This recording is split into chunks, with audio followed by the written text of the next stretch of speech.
تعال اقول لك ازاي تاخدوا السكين ده مجانا، سكين ناروتو يا جدعان، وكمان الرقصة دي مجانا برضو يا جدعان، ورقصتين. اول رقصة دي برضو مجانا، ورقصة جامدة جدا جدا، والتاني رقصة دي برضو هتاخدها مجانا من خلال الفيديو ده يا جدعان. بسم الله الرحمن الرحيم. اساطير اساطير، النهارده شرح ماذا سيوجد في هذا الحدث بكره يا جدعان او غدا باذن الله. جايب لكم تسريبات نار بحدث ضربات الذهول التسعه.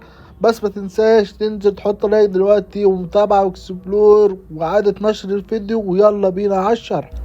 اول مفاجأة معانا وهو سكين جراية يا جدعان، هيكون صالح للجميع وهياخدوا الجميع مجانا من خلال الحدث اللي هينزل غدا، وهذا هو شكل الحدث يا وزي جدعان. ما انتوا شايفين اهو يا جدعان، ده المنظر اللي هتلاقيه قدامك غدا باذن الله، وهو تعاون ناروتو يا جدعان.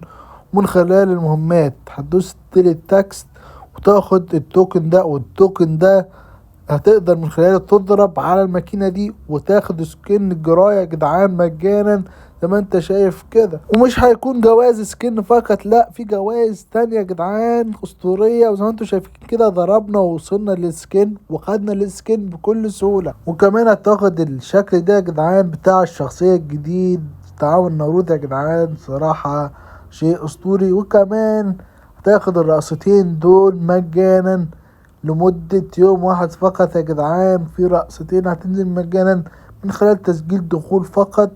هتسجل دخولك وهتاخدها لمدة 7 أيام يا جدعان مجانا من خلال حدث ناروتو يا جدعان. الحدث ده نازل بجوائز كتيرة جدا يا جدعان. فكرنا خلصنا؟ لا، في الجوائز اللي قدامك دي يا جدعان هتاخدها مجانا يا جدعان. الكل سيحصل عليها يا شباب. حدث جامد جدا، سكنات للتلجة ورقصة ولوت بوكس وخوذة، وفي برضو بطايق جديدة لحضنة الناروتو يا جدعان. برضو هتحصل على 10 بطايق تقدر من خلاله تضرب على حدث ناروتو وسكين ناروتو، وان شاء الله تجيبه. بس كده يا جدعان، كده لخصت لكم اللي هينزل بكره باذن الله او غدا في حدث ضربات الذهول التسعه. وبس كده يا جدعان، ما تنسوش اللايك والاشتراك. سلامات.